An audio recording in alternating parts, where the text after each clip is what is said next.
कब्र में काम आने वाले 7 अमाल। हुजूर अकरम सल्लल्लाहु अलैहि वसल्लम ने फरमाया, जो बंदा दुनिया में रहकर ये अमाल करता है, अल्लाह ताला उसकी कब्र को खुशहाल बना देता है और आखिरत में भी भरपूर अजर अता फरमाता है और अल्लाह ताला उस बंदे को जन्नत अता फरमाता है। बिस्मिल्लाहिर्रहमानिर्रहीम। अस्सलामु अलैकुम वरहमतुल्लाहि वबरकातुहू। मोहतरम नाज़रीन, ने इंसान को अपनी इबादत के लिए पैदा किया है। इंसान को दुनिया में आने का मकसद ये है कि अल्लाह ताला के अहकामात से अपनी ज़िंदगी गुजारे। इंसान अपनी तमाम ज़िंदगी में नेक अमाल भी करता है और बुरे अमाल भी, लेकिन कुछ ऐसे अमाल भी इंसान अपनी ज़िंदगी में कर जाते हैं जिसका अजर व सवाब मरने के बाद भी मिलता रहता है।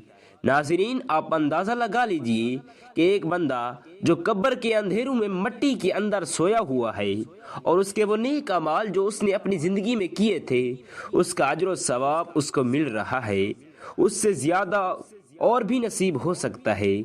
तो आज की वीडियो में हम आपको बताएंगे कि वो कौन से 7 अमाल हैं जिनका अजर व सवाब इंसान को मरने के बाद भी मिलता रहता है।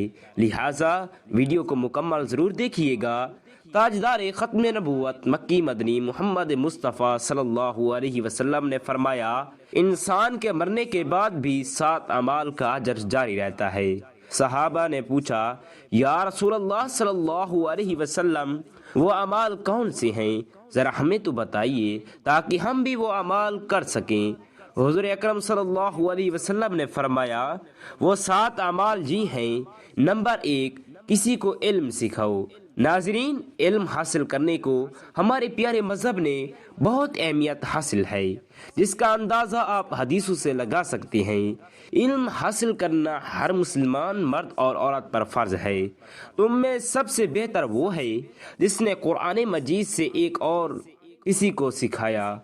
इल्म हासिल करो, तुम्हें चीन ही क्यों न जाना पड़े। नाज़रीन, किसी बंदे को इल्म सिखाना सदका जारिया है, जिसका सवाब इंसान को मरने के बाद भी मिलता रहता है। लिहाजा जब कभी भी सीखने सिखाने का मौका मिले तो हाथ से कभी न जाने दें। नहर खोद कर पानी जारी करवाओ। नाज़रीन, आप इस बात से तसव्वुर कर सकते हैं कि किसी को पानी पिलाना कितने सवाब का काम है। हजरत उस्मान गनी खलीफा सोम का शुमार मिट्टी के अमीन लोगों में होता था। आपने इस यहूदी से पानी का कुआं खरीदा कर लोगों में वक्फ कर दिया, जिसका पानी वो यहूदी बेचा करता था। नाज़रीन, पानी देने वाले बनी नाके बंद करने वाले, और बंद करने वाला कौन था? यजीद। नंबर 3, पानी का कुआं बनवाओ। उस शख्स को भी मरने के बाद कब्र में सवाब मिलता रहता है। जिस लोगों ने पानी का कुआं बनवाया और पैसा जमा करने से उसे कोई खुशी नहीं मिलती, बल्कि परेशानी होती है कि अगर ये पैसा चोरी हो जाए तो फिर क्या होगा। हजारों किस्म की परेशानियां होती हैं। लिहाजा अगर आपको भी अल्लाह पाक ने नवाजा है तो अपने पैसे को नबी करीम सल्लल्लाहु अलैहि वसल्लम की दुखियारी उम्मत पर लगाकर अपनी आखिरत संवारें। नंबर 4, दरख्त लगाओ। नाजरीन, आजकल के दौर में हर तरफ मौसमियाती तब्दीलियों का शोहर है। उसका आसान हल ये है कि इंसान दरख्त लगाए, लेकिन हम लोग दरख्त काटते हैं लेकिन लगाने का नाम नहीं लेते। दरख्त लगाने के कितने फायदे हैं वो तो आप जानते हैं, लेकिन इसके साथ साथ दरख्त लगाना एक सदका जारिया भी है। ये नहीं कि अगर आपने दरख्त लगाया और फौत हो गए, वो दरख्त बड़ा हुआ और आपके पीछे लोग उस दरख्त की छांव में बैठ रहे हैं, उसका फल खा रहे हैं, तो आपको उसका सवाब मिल रहा है। नंबर 5, कहीं मस्जिद बनवाई हो। नाज़रीन, मस्जिद अल्लाह पाक का वो घर होता है। नबी करीम सल्लल्लाहु अलैहि वसल्लम ने फरमाया, जिसने दुनिया में अल्लाह का घर यानी मस्जिद बनाए तो अल्लाह पाक उस शख्स के लिए जन्नत में घर बनाएगा। आप मस्जिद बनाकर इस दुनिया से चले जाएंगे, लेकिन आपके बाद लोग इस मस्जिद में अल्लाह ताला के घर में नमाज पढ़ेंगे।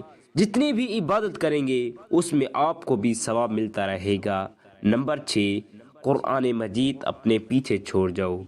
मतलब है कि कुरान शरीफ खरीद कर वक्फ कर दिया करो या किसी को कुरान पाक पढ़ाओ। حدیث شریف میں آتا ہے کہ تم میں سے سب سے بہتر وہ ہے جو قرآن سیکھے اور سکھائے۔ قرآن پاک سیکھنے اور سکھانے کے عمل میں صحابہ کرام پیش ہوتے۔ جب قرآن پاک شروع میں نازل ہوا تھا تو صحابہ کرام اس آیت کو زبانی یاد کر لیتے تھے جو وحی کی صورت میں نازل ہوتی تھی۔ لہٰذا قرآن پاک دوسروں کو لازمی سکھائیں تاکہ یہ صدقہ جاریہ آپ کو بھی ملتا رہے۔ اس کے علاوہ کچھ لوگ قرآن مجید دوسروں کو تحفے میں دیتے ہیں۔ یقین کریں اس سے بڑا کوئی تحفہ نہیں ہو سکتا۔ جب وہ شخص اس قرآن مجید کی تلاوت کرے گا تو اس کا ثواب آپ کو بھی ملتا رہے گا۔ اپنی آمدنی کا کچھ حصہ اللہ پاک کی راہ میں لازمی خرچ کیا کریں اور قرآن مجید خرید کر مسجد میں دیا کریں۔ نمبر 7، اپنے پیچھے نیک اولاد چھوڑ جاؤ جو اس شخص کے مرنے کے بعد بھی مغفرت کی دعا کرے۔ ناظرین، پیارے آقا محمد صلی اللہ علیہ وسلم نے ارشاد فرمایا کہ میری امت کے کچھ لوگ ہوں گے جو مریں گے تو گناہ گار تھے، لیکن جب قیامت کو اٹھیں گے تو پہاڑ جتنی نیکیاں لے کر اٹھیں گے۔ صحابہ کرام رضوان اللہ علیہ مجمعین نے پوچھا، یا رسول اللہ صلی اللہ علیہ وسلم، ایسے کس طرح ممکن ہوگا؟ تو آپ صلی اللہ علیہ وسلم نے فرمایا، ان کی اولاد ان کے پیچھے اتنی دعائیں کریں گے کہ انہیں اس دعا کے صدقے اللہ پاک ان کے گناہوں کو نیکیوں میں بدل دے گا۔ تو ناظرین، یہ تھے 7 اعمال جن کے کرنے والے کو موت کے بعد بھی اجر ملتا رہے گا۔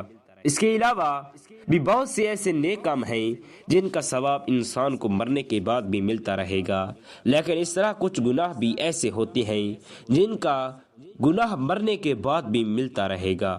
اللہ پاک ہم سب کو ایسے گناہوں سے بچنے کی توفیق عطا فرمائے اور نیک اعمال کرنے کی توفیق عطا فرمائے۔ ناظرین، اللہ پاک سے دعا ہے کہ اللہ پاک ہمیں ان تمام احادیث پر عمل کرنے کی توفیق عطا فرمائے، آمین یا رب العالمین۔ ناظرین، کومنٹ باکس میں اللہ کے 99 ناموں میں سے ایک نام ضرور ٹائپ کریں۔ شکریہ۔